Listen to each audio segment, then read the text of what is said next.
Omicron के बढ़ते खतरे को देखते हुए केंद्रीय स्वास्थ्य सचिव ने राज्यों को लिखी चिट्ठी। स्वास्थ्य सचिव ने राज्यों को लिखा, देश में कुछ स्थानों से संक्रमण के कुछ समूह सामने आए हैं। ऐसे क्लस्टर या हॉटस्पॉट का पता लगाने में सक्रिय निगरानी और टेस्ट बढ़ाए जाएं। पॉजिटिविटी रेट को लेकर ट्रेसिंग और टेस्टिंग और क्वारंटीन नियमों में सख्ती की जाए। ओमिक्रॉन की दहशत के बीच चिंता बढ़ाने वाली खबर, बेंगलुरु में दक्षिण अफ्रीकी देशों से आए 10 विदेशी नागरिक लापता। बेंगलुरु महानगर पालिका और स्वास्थ्य अधिकारियों का विदेशी नागरिकों से कोई संपर्क नहीं हो पा रहा। स्वास्थ्य विभाग और पुलिस प्रशासन नागरिकों की तलाश में जुटा। दिल्ली महाराष्ट्र में ओमिक्रॉन संदिग्ध मरीजों का आंकड़ा बढ़ा। दिल्ली के एलएनजेपी अस्पताल में अब तक 12 ओमिक्रॉन के संदिग्ध मरीज भर्ती। वहीं महाराष्ट्र में संदिग्धों की संख्या बढ़कर 28। सभी के जीनोम सीक्वेंसिंग रिपोर्ट का इंतजार है। अधिकारियों के मुताबिक सभी संदिग्ध रिस्क श्रेणी देशों से आए हैं और एयरपोर्ट में हुए टेस्ट में कोरोना पॉजिटिव पाए गए। देश में ओमिक्रॉन को लेकर दहशत बढ़ी। साउथ अफ्रीका से जयपुर लौटे एक ही परिवार के 4 सदस्य कोरोना पॉजिटिव। परिवार के सदस्यों की जीनोम सीक्वेंसिंग रिपोर्ट का इंतजार। बताया जा रहा है परिवार के संपर्क में आए 5 और लोग भी संक्रमित हुए। संसद सत्र के दौरान लोकसभा में स्वास्थ्य मंत्री मनसुख मांडविया ने ऑक्सीजन की किल्लत और कोरोना के मुद्दे पर बयान दिया। कहा, देश में ऑक्सीजन उत्पादन बढ़ाया गया। दिल्ली की सड़कों पर ऑक्सीजन टैंकर घूम रहे थे, लेकिन उसे खाली करने की जगह ही नहीं थी। कांग्रेस नेता राहुल गांधी ने किसान आंदोलन में हुई किसानों की मौत पर सरकार पर निशाना साधा। राहुल बोले, मुआवजे को लेकर केंद्र असंवेदनशील है। पंजाब सरकार ने 5 लाख का मुआवजा दिया।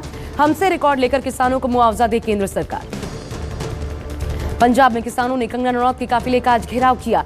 मनाली से चंडीगढ़ से आ रहे कंगना के काफिले को किसानों ने चंडीगढ़ ऊना हाईवे पर घेरा। इस दौरान किसानों ने कंगना से महिलाओं से माफी मांगने को कहा। वहीं कंगना ने वीडियो शेयर कर कहा, भीड़ ने मुझे गालियां दी, जान से मारने की धमकी भी दी। संसद परिसर में आज बीजेपी ने विरोध जताया। विपक्षी सांसदों के व्यवहार के खिलाफ बीजेपी सांसदों ने होर्डिंग बैनर लेकर प्रदर्शन किया। गांधी मूर्ति के सामने जहां निलंबित सांसद धरने पर बैठे हुए थे, वहीं पर बीजेपी ने अपना मार्च निकाला और कहा, विपक्ष लोकतंत्र की हत्या करना चाहता है, पर ऐसा हम होने नहीं देंगे। लोकसभा में आज सीवीसी सीबीआई निदेशक का कार्यकाल बढ़ाने वाला बिल पेश किया गया। कार्मिक राज्य मंत्री डॉक्टर जितेंद्र सिंह इस बिल को उन्होंने पेश किया। बिल में सीबीआई और ईडी के डायरेक्टर का कार्यकाल बढ़ाए जाने की बात की गई है। विपक्ष ने ईडी और सीबीआई प्रमुख को एक्सटेंशन देने के बिल का विरोध किया। विपक्ष ने कहा, इससे सरकारी मशीनरी का होगा दुरुपयोग।